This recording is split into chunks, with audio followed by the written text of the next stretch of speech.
الک کم دکاندار، کم موبایل والا، کم کمپیوټر والا چې د چا موبایل ته ګانې وخېږي، د چا میموري کارت ته ګانا او فلم وخېږي، څومره چې دغه ګانا اورېدلی کېږي دته به ګناه میلاویږي، څومره چې دغه فلم کتلی کېږي دته به هغه میلاویږي. دا مسلسل بیا چلیږي، څوک په فیسبوک باندې شیر کړي، هر څومره خلکو که 1000 کسانو دغه ویډیو وکتله، دغه ګانې وکتله، 2000 کسانو دغه فلم وکوته، دته ورته 2000 کسانو د ګناهونو هغه پیټې بار کېږي. ای زما وروڼه ولې خپل آخرت بربادوئ چې ګناه به بل څوک کوي او پیټې به تا ته میلاویږي.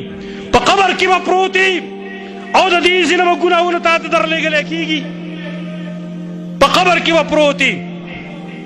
خلکو ته به آخرت ته بعضې خلکو ته د نیکو تحفیظي ولې دلته خلکو ته خیر ښودلی دی، دین یې ښودلی، د دین نشر اشاعت یې کړی دی.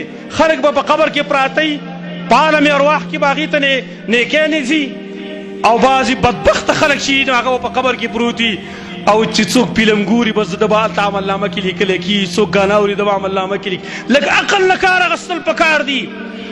زما وروڼه عقل زموږ نه چا واخیسته؟ موږ کم عقل ولې شو؟ ګناه سړی نه عقل اخلي، سړی کم عقل کوي. موږ نن د عقل نه بلکل خالي یو، په دې هم پوهېږو نه چې دا اور ته ځان په زور باندې ور اړتل. او دوی څه وایي؟ یاره جي وایي موږ نور څه کاروبار شته. تاسو نه تپوس کوم دا ټول خلک د ګانو دوکانونه یې دي، دا ټول خلک دغه کاروبار کوي.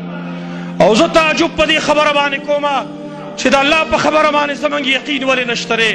د رزق ذمواري خو زما الله اخیستلې ده. وما من دابة في الارض الا على الله رزقها. هیڅ یو زن د سر په ځمکه کې نشته دی مګر په الله باندې د هغې رزق دی، د هغې روزي ده. حدیث د بخاري مسلم کې راغلی دی. نبی صلی الله علیه وسلم فرمایي کله چې انسان د مور په رحم کې پیدا کېږي الله ملک پای باندې مقرر کړی دی او ورته وایي اکتب ولیکه چې کله پای کې روح غورځوي وایي څه ولیکمه؟ ولیکه د ده رزق ولیکه، د ده نیټه ولیکه، نیکبختي او بدبختي ولیکه. د مور په رحم کې د ټولو انسانانو رزق لیکلی شوی دی. او دی وایي یاره جي وایي زه به څه خورم؟ وایي زه به کوم څه، زما بچي به څه خوري؟ رزق هم الله درکوي او دی اوس حرام کاروبار کوي او بچي په حرام باندې پالي. اوس او څه په دوکان کې به تصویرونه هم لګولي، د بربنډو ښځو تصویرونه به یې هلته لګولي چې راځي خلک زما طرف ته مایله کېږي. دا خواهش او دا شهوات دا خو لږ ساعت دپاره دي. نبی صلی الله علیه وسلم مخکې موږ ته ویلي واکثروا ذکر هاضم اللذات، دا شي تذکره ډېره زیاته کوئ چې کوم خوندونه ختموي چې هغه مرګ دی. دا خوندونه ختمېدو واله دي. ولې خپل آخرت بربادوئ؟ خپل بچو د هغې وینه، د هغې هډوکې او د هغې غوښې ولې د حرامو نه جوړوئ؟ ایما جسد غذي بالحرام فالنار اولا به. کم بدن ته چې غذا په حرامه میلاو شي دا ډېر لایق ته چې په اور باندې وسوځولی شي. نبي صلی الله علیه وسلم فرمایي.